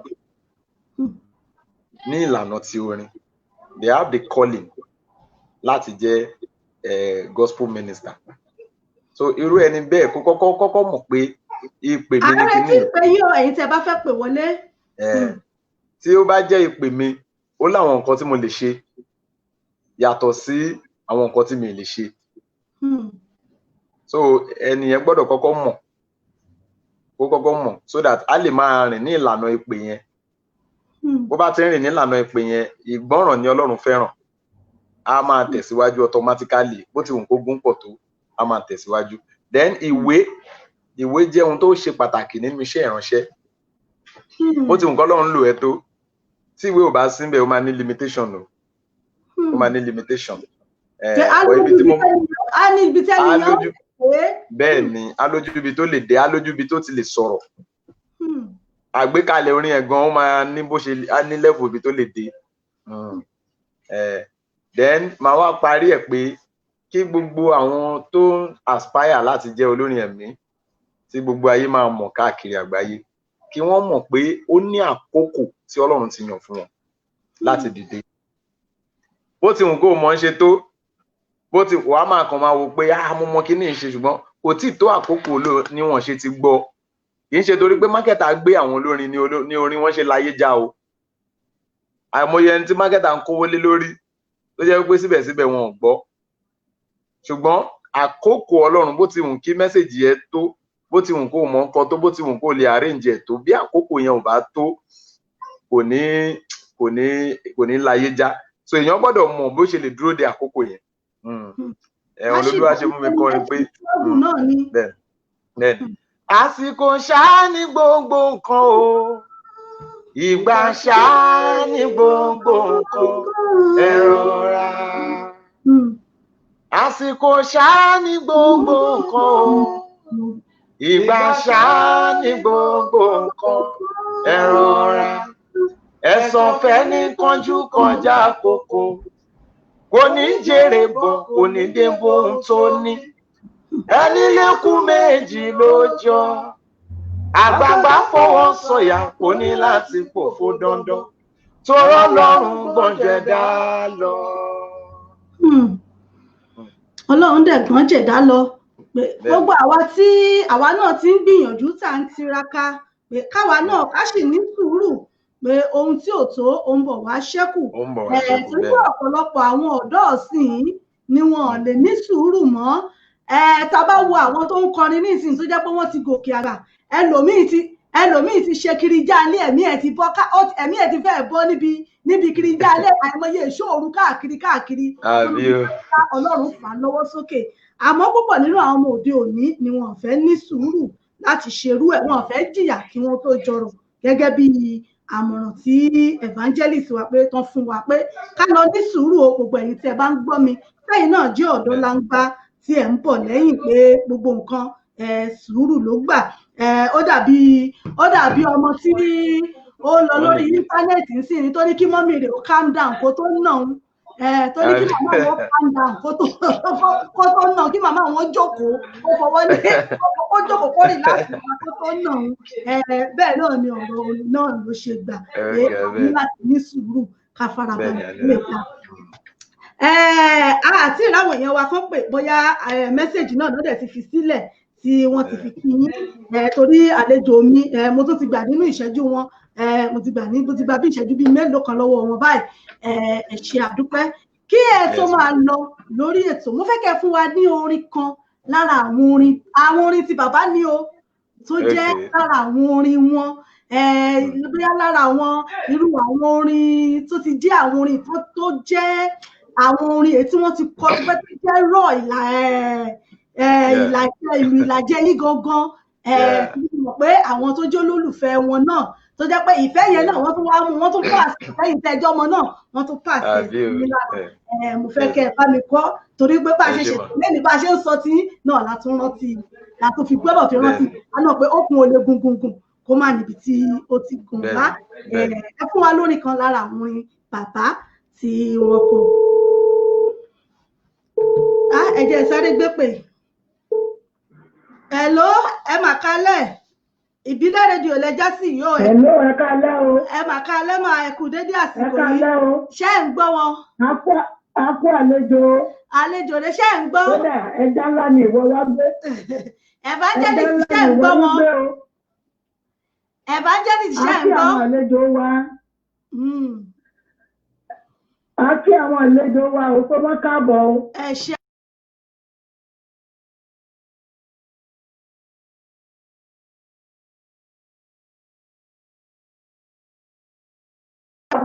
Tí mo láìkí orúkọ mi ni Adéyọlá láti Nàìjíríà. Adéyọlá láti Nàìjíríà níbí. Nẹ́tíwọ̀kì ti já wọn lọ. Mo kí àwọn àlejò wa. Nẹ́tíwọ̀kì ti já wọn lọ. Bóyá ẹ ní sùúrù ìṣẹ́jú kan fún ọ, bóyá wọ́n máa padà wọlé. Nẹ́tíwọ̀kì ó ti já wọn lọ torí mo rí wípé mo rí pé à ń gbọ́ tí yín àlejò wa ní nẹ́tíwọ̀kì ti já àlejò wa lọ. Nẹ́tíwọ̀kì ti já wọn lọ. Tí mo padà kò sóhun tó lé kò máa sóhun tó lé tí kì í bẹ̀ o bàbá. Orin yẹn. Nẹ́tíwọ̀kì yín ẹ bá wa wá ibi tí nẹ́tíwọ̀kì bá wà dáadáa. Nẹ́tíwọ̀kì ń dààmú. Nẹ́tíwọ̀kì ń dààmú níbi tẹ́ ẹ wà. Bóyá kẹ́ ẹ bá wa wá ibi tí nẹ́tíwọ̀kì ti dá díẹ̀. Hello, nẹ́tíwọ̀kì ló ń dààmú kí nẹ́tíwọ̀kì ò já gbọ́ yín dáadáa ni. À ń gbọ́ yín nẹ́tíwọ̀kì ni ò já gbọ́ yín dáadáa. Nẹ́tíwọ̀kì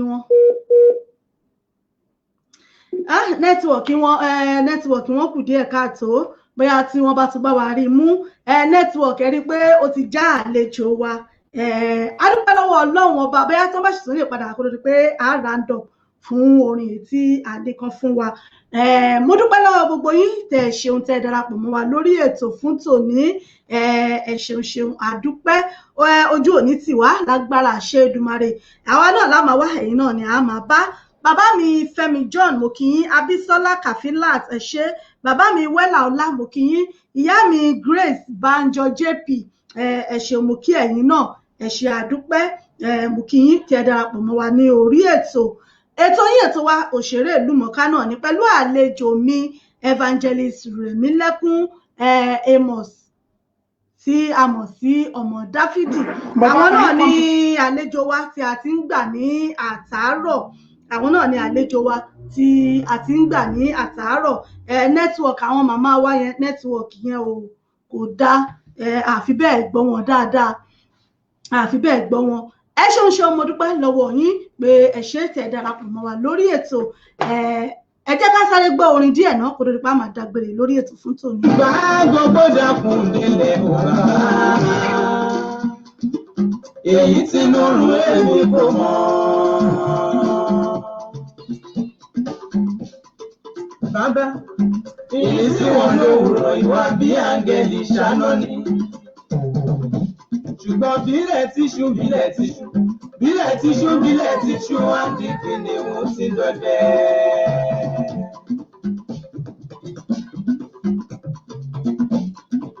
Wọ́n bá ní sọ bí ìmọ̀ràn ọ̀nà tó tọ́ láti rìn.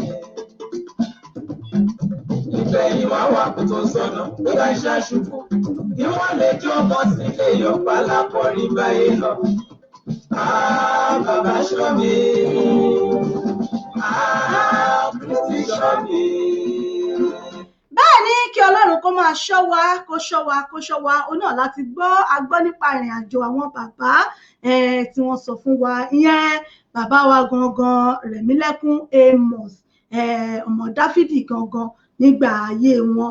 Wọ́n ní ó máa pé 20 ọdún ìyẹn 20 years báyìí tíṣẹ̀lẹ̀ náà ti ṣẹlẹ̀ tó kí ọlọ́run ọba kí kó kẹ́ wọn kó gẹ̀ wọ́n níbikíbi tí wọ́n bá wà torí wípé ọlọ́run ọba náà ló mú gbogbo tó sì lè ṣe ohun gbogbo. A dúpẹ́ lọ́wọ́ ọlọ́run lórí ètò fún tòní. Mo dúpẹ́ lọ́wọ́ gbogbo yín o pé ẹ ṣé. Ìyá mi Abímbọ́lá JP tán pè wọlé nẹ́tíwọ̀kì yẹn ò já gbádùn ọ̀rọ̀ wọn dáadáa. Ẹ má dẹ̀ bínú, nẹ́tíwọ̀kì ló já àlejò wa.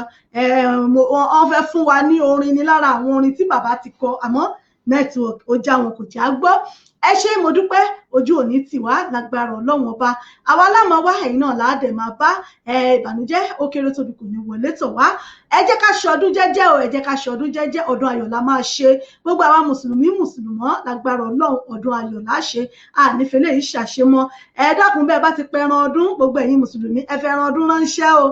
Ẹ fẹ́ràn ọdún ránṣẹ́ sí Ìyá Ìbàdàn, ẹ dákun ẹ já jẹran ọdún o. Ọlọ́run ọba àfikẹ́ wa àfikẹ́ ẹ̀gẹ̀ wá ayọ̀ àtàláfíà òun náà láfi ṣe ayé wa. Oníyàn ṣe ọlọ́bẹ̀ ṣe gbogbo ẹ̀yin tí ẹ bá mi jẹ́ náà ṣe wọn ìkú àìbínú. Ó wù ní ká jẹran pẹ́ lẹ́nu òǹfò ọ̀nà fún náà ni ò jẹ́. Mo dúpẹ́ lọ́wọ́ gbogbo yín tá a jọ tukọ̀ ètò tòní débi tó lápẹẹrẹ. Gbogbo ẹ̀yin ìyá mi bàbá mi lórí ètò tí ẹ bá wa dá sí, mo dúpẹ́ lọ́wọ́ yín wípé ẹ ṣé tí ẹ darapọ̀ mọ́ wa ní orí ètò.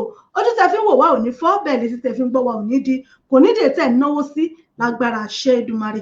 Àwa náà láti máa wá, ẹ̀yin náà lá máa bá.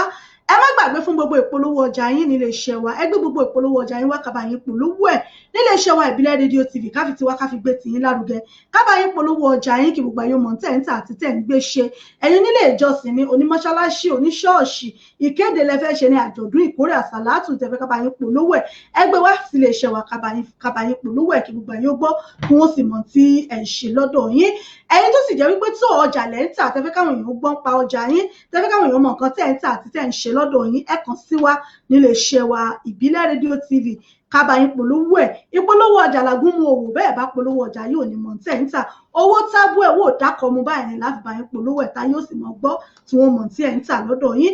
Ẹ pè studio number wa 07438002106 tàbí 07424728743. Ẹ lè pè nọ́mbà yẹn náà ló ń ròlù lọ ní ojú ìwòran yín yìí. Ẹ lè pè wá àbáyín polówó ọjà yín tí gbogbo yóò sì mọ̀ tí ẹ̀ ń tà àti tẹ́ ń gbé ṣe. Lágbára Ọlọ́run ogun COVID-19 kò ní wọlé wa o. Ẹ jẹ́ ká stay safe, ẹ jẹ́ ká stay home. Tá a bá ní nǹkan tá a fẹ́ ṣe, ẹ jẹ́ ká jókòó sínú ilé, ẹ jẹ́ ká sanitize ọwọ́ wa, ká fọwọ́ wa, ká bomú wa. Torí pé àjàkálẹ̀ àrùn tó ń lọ kiri yìí kò mọ olówó kò mọ tálíkà kò mọ mẹ̀kúnnù kò mọ ọmọdé kò mọ àgbàlagbà. Lágbára Ọlọ́run àní bá wọn nípìn bẹ́ẹ̀ lágbára ṣe Èdùmàrè. Mo dúpẹ́ lọ́wọ́ yín pé ṣé àwa náà lámọ̀wá ẹ̀yin náà láti máa bá ọbẹ̀ níbẹ̀ ṣọ àtẹlẹsẹ̀ báyìí náà níbẹ̀ náà èmi ní ìmọ̀wá ẹ̀yin náà ní máa bá lágbára Ọlọ́run. Ẹ já aṣọdún jẹ́jẹ́ o, ẹ má jà jẹ gbèsè, ẹ má jà sáré kìtàkìtà torí pé a fẹ́ ṣojú ní tó bá ti ká mọ́ wọn lọ́wọ́ ẹ já lò bẹ́ẹ̀. Gẹ́gẹ́ bí àṣà tí ń lọ lóde wa ni ẹ calm down, ẹ já calm down wọn fún gbogbo ohun tá a bá ń ṣe.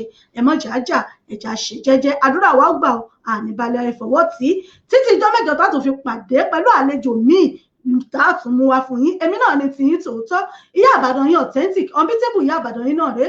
Wọ́n là ń lórí pírẹsẹ̀ntà yín á sọ̀rọ̀ tẹ̀fẹ̀ tí mọ̀ràn. Ọ̀yájú ọmọ yín rèé ti pàṣíwájú ń bàbá. Ajímọ̀tánlẹ̀ jẹ́ wà fún gbogbo UK.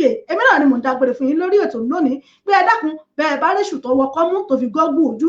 Ẹ má fọmú èṣù ṣeré o, èṣù ò ní ṣe mí, kò ní ṣẹ̀yìn, kò ní yà sílé kó wá gbogbo wa títí tá a tún fi pàdé níjọ́ mẹ́jọ pẹ̀lú ògùn Ọlọ́run. Ká pàdé níre, ká pàdé láyọ̀, ká mọ́ dùn lódì lẹ́yìn ara wa. Ire o, ire kàbìsì. Ó dìgbà kan náà, ó dàbọ̀.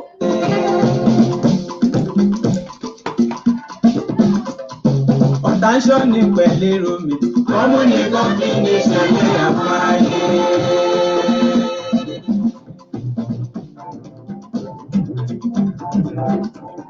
Wọ́n ń ṣọ́ ní pẹ̀lẹ́rọ.